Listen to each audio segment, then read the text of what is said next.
Hello students, আমি Nitish sir জ্ঞানজ্যোতি coaching সেন্টারের পক্ষ থেকে তোমাদের প্রত্যেককে জানাই আরো একবার স্বাগত। তো স্টুডেন্টস, আজকে আমি তোমাদের সঙ্গে আলোচনা করব এনইপি 4 ইয়ার আন্ডার গ্র্যাজুয়েট প্রোগ্রামের অধীনস্থ যে সমস্ত ছাত্রছাত্রীরা যারা কোচবিহার পঞ্চানন বর্মা বিশ্ববিদ্যালয়ের অধীনস্থ বিভিন্ন কলেজগুলোতে সেকেন্ড সেমিস্টারে পড়াশোনা করছো, তাদের জন্য কিন্তু আজকের এই ক্লাসটি ভীষণ ভীষণ গুরুত্বপূর্ণ। তার কারণ আজকে আমি সেকেন্ড সেমিস্টারের মেজর পেপার 2 এর সোশিওলজি থেকে ভীষণ গুরুত্বপূর্ণ একটা টপিক, সেটা হচ্ছে বর্ণ এবং জাতি সম্পর্কে আলোচনা আজকের ক্লাসটিতে আমি করব। খুব ছোট্ট একটা প্রশ্ন, খুব ছোট্ট একটা ক্লাস, ধৈর্য ধরে শেষ অবধি কিন্তু অবশ্যই দেখবে।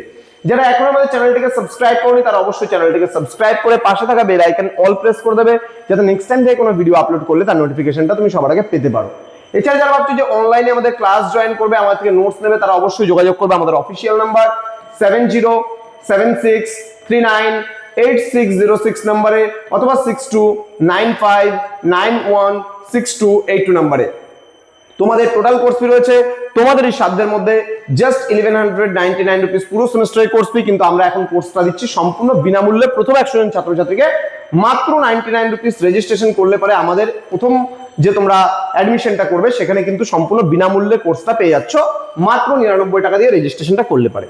তো দেরি না করে আজই যোগাযোগ করতে পারো আমাদের সঙ্গে এবং যুক্ত হতে পারো আমাদের অনলাইন ক্লাসে। দেখো, এবার বর্ণ ও জাতি ব্যবস্থার কথা সম্পর্কে আমরা আলোচনা করি। দেখো, বর্ণ এবং জাতি ব্যবস্থা ভারতীয় সামাজিক স্তরবিন্যাসের দুটি প্রধান ধরন।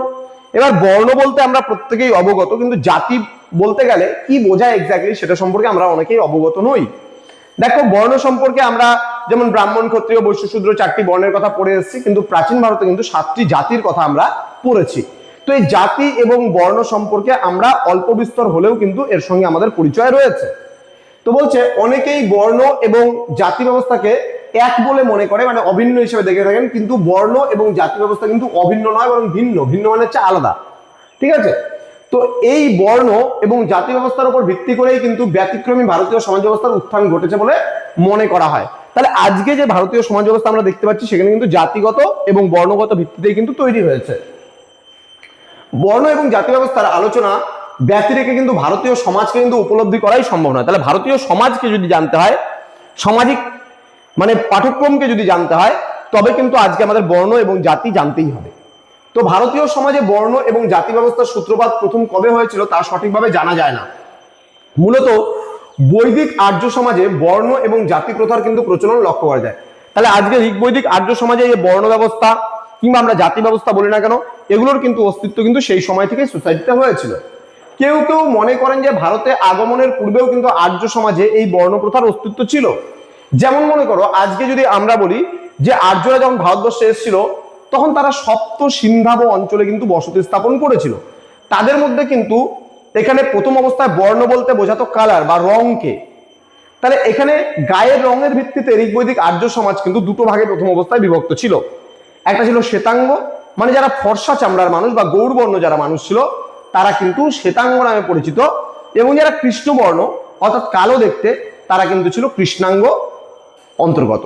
তাহলে এই দুটো বর্ণ কিন্তু ছিল।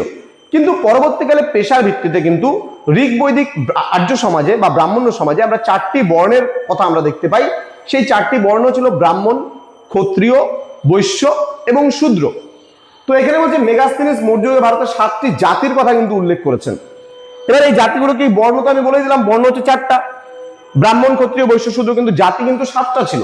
কি কি? 1 নাম্বার দার্শনিক, 2 নাম্বার কৃষক, 3 নাম্বার পশুপালক শিকারী, 4 নাম্বার কারিগর ও শিল্পী, 5 নাম্বার সৈনিক, 6 নাম্বার গুপ্তচর বা পরিদর্শক এবং 7 নাম্বার হচ্ছে মন্ত্রণাদাতা।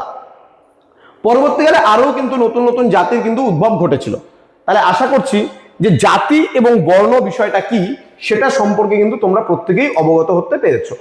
তো যারা এখনো আমাদের সঙ্গে যুক্ত হওনি বা যুক্ত হবে মনে করছো, আমাদের অফিসিয়াল নাম্বার স্ক্রিন দেওয়া আছে 2টো নাম্বার, সেই 2টো নাম্বারের মধ্যে যে কোনো একটা নাম্বারের সঙ্গে আমাদের সঙ্গে যোগাযোগ করতে পারো, এবং তুমি হোয়াটসঅ্যাপ করেও কিন্তু তোমার যে মতামত সেটা জানাতে পারো। দেখা হচ্ছে খুব তাড়াতাড়ি আরো একটা নতুন ক্লাস নিয়ে তোমাদের সঙ্গে। তোমরা প্রত্যেকে ভালো থেকো, সুস্থ থেকো। Thank you so much, thanks for watching after all, thank you.